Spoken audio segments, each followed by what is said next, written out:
ဟုတ်ပြီဆိုတော့ရှေ့စွာချိန်လိုက်ပြင်ဆင်ပြီးတယ်ဖျားရှင်နာမှာတော့ဘုန်းကြီးမင်္ဂလာရှိပါစေ။နော်ဆိုတော့ပြီးလို့ရှိရင်ကျွန်တော်ဒုတိယအနေနဲ့ယေရှုတင်တဲ့အကြောင်းပြောချင်တယ်။အသင်းတော်မှာဦးဆောင်နေတဲ့ဆရာသမားတွေအရောက်စီတိုင်းခေါင်းဆောင်တွေအရောက်စီတိုင်းနော်လူကြီးလူငယ်အားလုံးအချိန်ပေးတဲ့အတွက်ယေရှုတင်တဲ့အကြောင်းပြောချင်ပါတယ်။ဆိုတော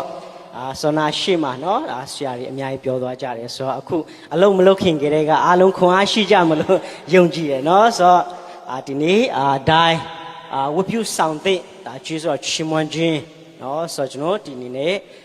ခွန်အားပေးခြင်းနဲ့အကြောင်းအရာလေးကနော်ဗာလဲဆိုရင်ကျွန်တော်တက်မဲ့အရာနော်တက်မဲ့အရာရဲ့တက်ရှိအရာရဲ့ပြီးရင်တန်ဖိုးအကန့်အသတ်ရှိသောအရာနဲ့တန်ဖိုးအကန့်အသတ်မရှိတဲ့အရာရဲ့ပြီးရင်ကျွန်တော်လှုပ်ဆောင်တဲ့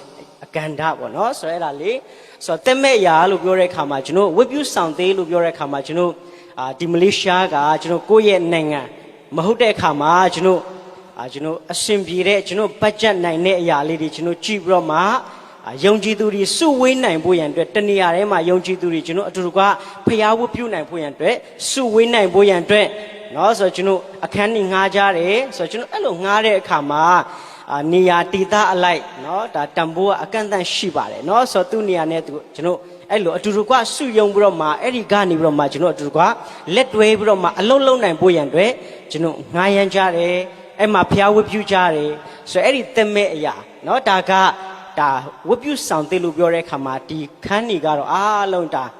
သက်မဲ့အရာဖြစ်တယ်သို့တော်ညာလဲအဲ့ဒီသက်မဲ့အရာထဲမှာဘယ်သူရှိသလဲဆိုရင်သက်ရှိဖြစ်တဲ့ဖျားသားသမီးတွေအထဲကနေပြီးတော့မှအလုပ်လုပ်ကြတယ်ဆိုတော့အဲ့ဒီလိုအလုပ်လုပ်တဲ့အခါမှာကျွန်တော်ပတ်ဝန်းကျင်အတွက်အကျိုးဖြစ်တယ်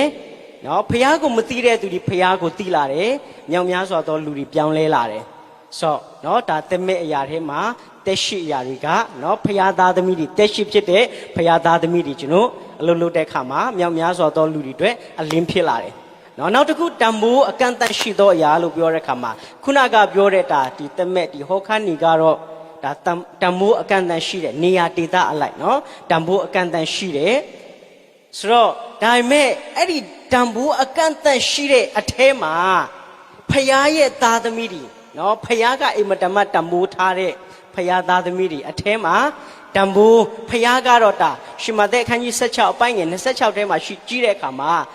16လတကူလုံးတဲ့တန်ဖိုးရှိတယ်လို့ပြောတယ်ဖျားအဲ့ဒါဖျားသတ်မှတ်တဲ့တန်ဖိုးဖြစ်တယ်အဲ့ဒီလိုတန်ဖိုးအကန့်အသတ်မရှိတဲ့ဖျားသားသမီးတွေဟာတန်ဖိုးအကန့်အသတ်ရှိတဲ့အဆောက်အုံတွေအထဲမှာအလုပ်လုပ်ကြရတာဖြစ်တယ်နော်အဲ့ဒီခါမှာဒါကိုလည်းကျွန်တော်နားလည်ဖို့ရန်အတွက်ဖြစ်တယ်ဆိုတော့ဖျားသိခရစ်တော်ကလက်ဝါးကားတိုင်းမှာအသေးခံတဲ့ခါမှာနော်ဒီတန်ဖိုးအကန့်အသတ်ရှိတဲ့အရာတွေနော်ဒီတက်မဲ့အရာနော်ဒီဝတ်ပြုဆောင်ဟောခန်းဒီအရာအတွက်ယေရှုခရစ်တော်ဒီလက်ဝါးကားတိုင်းမှာအသေးခံခြင်းမဟုတ်ဘဲနဲ့ဒီနေ့တန်ဖိုးဖျားကတန်ဖိုးဖြတ်လို့မရတော့ဖျားကအိမ်မတမတန်ဖိုးထားတဲ့လူပုဂ္ဂိုလ်အတွက်ယေရှုခရစ်တော်ဟာလက်ဝါးကားတိုင်းမှာအသေးခံတာဖြစ်တယ်ဆိုတဲ့အရာကျွန်တော်နားလည်သဘောပေါက်ဖို့ရတဲ့ဖြစ်တယ်နောက်ပြီးတော့မှကျွန်တော်အလုံးနဲ့ပတ်သက်ပြီးတော့မှကျွန်တော်ပြောတဲ့အခါမှာနော်ကျွန်တော်အသင်းတော်ရဲ့အလုပ်ကဘာလဲလို့ပြောတဲ့အခါမှာအသေးစိတ်အားလုံးခွဲချမ်းစိတ်ဖြာပြီးတော့မှကျွန်တော်ပြောမယ်ဆိုလို့ရှိရင်တော့နော်1 2 3 4အစဉ်လိုက်ရေးပြီးတော့မှအများကြီးခွဲချမ်းစိတ်ဖြာလို့ရတယ်ဒါပေမဲ့အတိကအချက်နှစ်ချက်ကနံပါတ်1ဧဝံဂေလိဝေဟသက်သေခံခြင်းဖြစ်တယ်နောက်ဒုတိယတစ်ချက်ကအဲ့ဒီလိုဧဝံဂေလိဝေဟသက်သေခံတဲ့အခါမှာပြောင်းလဲလာတဲ့သူရှိတယ်နော်ပြောင်းလဲလာတဲ့အခါမှာနော်ကျွန်တော်ဝင်ဟာတော့ဝင်ဟာပြီးတော့မှပြောင်းလဲလာတဲ့ခါမှာဒီတိုင်းပြစ်ထားလို့မရဘူးဆိုတော့ကျွန်တော်နံပါတ်1ဧဝံဂေလိဝင်ဟာသက်သေခံခြင်းဒုတိယအချက်ကအဲ့ဒီလိုပြောင်းလဲလာတဲ့သူတွေကိုတမာတရားနဲ့ခိုင်မာရက်တည်တတ်အောင်ရင့်ကျက်လာအောင်အသက်တာပိုင်းမှာရင့်ကျက်လာဖို့ရန်အတွက်နေ့စဉ်နဲ့အမျှတမာတရားနဲ့အညီပြုစုပြောထောင်ရတဲ့အလုပ်ဖြစ်တယ်ဒါအဓိကဒီအရေးကြီးတဲ့အချက်နှစ်ချက်ပေါ့နော်ဒီအရာဖြစ်တယ်ဒါကြောင့်အဲ့ဒီအရာကိုကျွန်တော်အသင်းတော်အနေနဲ့ကျွန်တော်ဒီဇိုင်းမှကျွန်တော်လှုပ်ဆောင်မယ်ဆိုလို့ရှိရင်တော့ဒါဂျန်နဲ့အပိုင်ကတော့ဖခင်ကအကောင်းဆုံးတာဝန်ယူလိမ့်မယ်လိုအပ်လာတဲ့ခါမှာဖခင်ကအမြဲတမ်းလိုအပ်တဲ့နေရာမှာအခုဝတ်ပြုဆောင်တဲ့လိုအပ်လာတဲ့ခါမှာဖခင်ကဝတ်ပြုဆောင်တဲ့ဖခင်ကပြင်ဆင်ပေးတယ်ဆိုတော့ကျွန်တော်လူဖက်ကနေပြီးတော့မှကျွန်တော်လှုပ်ဆောင်ရမယ်အခန်းကဏ္ဍလူဖက်ကနဲ့လှုပ်ဆောင်ရမယ်အပိုင်းကိုကျွန်တော်အကောင်းဆုံးဖခင်ကိုနာခံခြင်းနဲ့ကျွန်တော်လှုပ်ဆောင်နေဆိုရင်ဂျန်နဲ့အပိုင်းတွေအားလုံးဖခင်ကတာဝန်ယူသွားလိမ့်မယ်အကောင်းဆုံးနောက်ပြီးရင်ကျွန်တော်ကျွန်တော်ဒီ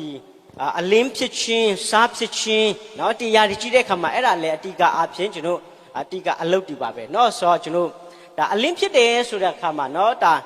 လောကရဲ့သင်တို့ကလောကရဲ့အလင်းဖြစ်တယ်လောကရဲ့စားဖြစ်တယ်လို့ပြောတဲ့အခါမှာကျွန်တော်ဒီကိုခန္ဓာတွေကနေအလင်းရောင်ဖြာပြီးထွက်လာတာเนาะအဲ့ဒါပြောတာမဟုတ်ဘူးเนาะခန္ဓာကိုယ်တွေကနေเนาะစားအရသာထွက်သွားတာအဲ့ဒါပြောတာမဟုတ်ဘူးเนาะဒါမဲ့ချွေးနော်ရေမချိုးပဲနဲ့နော်ကျွန်တော်လင်း9ရက်လောက်ရေမချိုးပဲနဲ့ကျွန်တော်နေတော့ခန္ဓာကိုယ်ကနေစားအရသာထွက်နိုင်တယ်နော်ဒါပေမဲ့အဲ့ဒါပြောတာမဟုတ်ဘူးနော်ဆိုတော့အလင်းဖြစ်ခြင်းစားဖြစ်ခြင်းလို့ပြောတဲ့အခါမှာကျွန်တော်ပတ်ဝန်းကျင်ကိုအကျိုးပြုခြင်းဖြစ်တယ်တနည်းအားဖြင့်ပြောမယ်ဆိုလို့ရှိရင်ဒါကျွန်တော်ရဲ့လှုပ်ဆောင်တဲ့အရာတွေနော်ပတ်ဝန်းကျင်ကိုအလင်းဖြစ်ဖို့ပတ်ဝန်းကျင်မှာစားဖြစ်ဖို့ဆိုလို့ရှိရင်နော်ကျွန်တော်အလုပ်လုပ်ခြင်းပဲဖြစ်ပါတယ်ကျွန်တော်ရဲ့လှုပ်ဆောင်ခြင်းနော်ကျွန်တော်တက်သေးခံတဲ့အတိုင်းကျွန်တော်ပြောတဲ့အတိုင်းလက်တွေ့မှာလှုပ်ဆောင်ခြင်းကပဲပတ်ဝန်းကျင်ကိုအကျိုးပြုတာဖြစ်တယ်เนาะဒါကြောင့်အဲ့ဒီလိုဒီအသင်းတော်လှုပ်နေသလိုဆက်ပြီးတော့မှကြိုးစားပြီးတော့မှလှုပ်ဆောင်မယ်လို့ယုံကြည်တယ်ဆိုတော့เนาะဒီအသင်းတော်တိထက်မကတိုးပွားအောင်ကြီးပွားအောင်ဖရာသခင်ကောင်းချီးပေးပါစေလို့เนาะဒီຢာလေးနဲ့အနေငယ်ခွန်အားပေးချင်ပါတယ်ရောက်ချင်းစီတိုင်းဖရာရှင်ကောင်းချီးပေးပါစေ